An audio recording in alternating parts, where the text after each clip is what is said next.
We've all seen it at the grocery store, that organic label. But what does it really mean?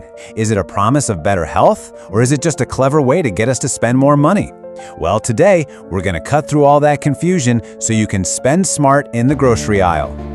So let's just cut to the chase. This is the question we all ask ourselves, right? You're standing there in the produce section, looking at two avocados that look exactly the same, but one has a wildly different price. Are you actually wasting your money on organic food? It's a really good question, especially when the price difference can be so big. And just how big are we talking? Well, organic foods can cost anywhere from 50 to 80% more than the conventional stuff sitting right next to them. That's a massive price hike. So the real question becomes, is that extra cash ever actually worth it? Okay, first things first. Before we can figure out if it's worth the money, we've got to get on the same page about what organic even means when you see it on a package. So, at its core, the definition is actually pretty simple. Organic means the food was grown without synthetic, man-made chemicals. Stuff like pesticides, herbicides, and fungicides. And when you're talking about animal products like meat or dairy, it also means the animals weren't given routine antibiotics and they ate organic feed. But here's where it gets a little tricky. Not all organic labels are created equal. There are actually 3 different levels. If you see 100% organic, that's the real deal. Every single ingredient is certified organic. The standard organic seal means at least 95% of the ingredients are organic. But then you have made with organic ingredients, and that number drops all the way down to 70%. So yeah, it definitely pays to read the fine print. But even with these tiers, it's not always so black and white. There are some gray areas where that organic sticker just doesn't tell you the whole story. Take hydroponics, for instance. These are vegetables grown in mineral water, not in that rich, healthy soil that's full of beneficial microbes, and yet they can still get that organic certification. It's a pretty controversial loophole, and it really makes you wonder if you're getting what you think you're paying for. And that brings us to another huge point. Organic does not automatically mean healthy. An organic Pop-Tart has the exact same massive amount of sugar as a regular one. The organic label doesn't magically turn junk food into health food. A lot of the time, it's just a marketing gimmick. All right, so let's get practical. Let's talk about where you can confidently save your money and just skip the organic price tag altogether.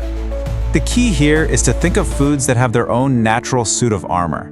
Things like avocados, coconuts, and bananas. They have those thick, protective peels. Nuts like walnuts and pecans have super hard shells. Pesticides just aren't getting through those.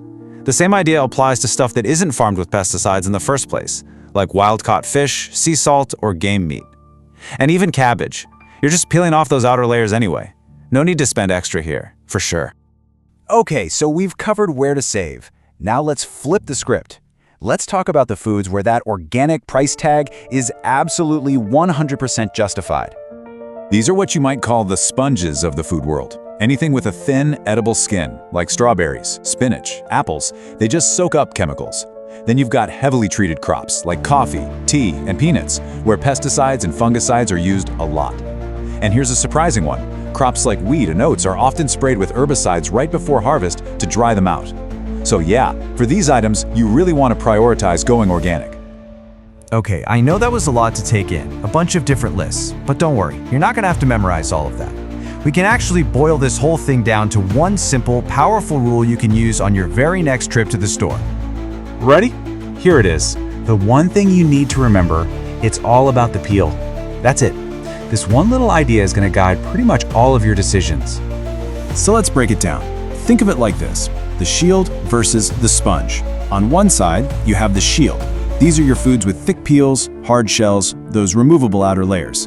Your avocados, your walnuts. For these, you can totally save your money. On the other side, you have the sponge. These are foods with thin skins, edible peels, and leafy greens, your strawberries and spinach.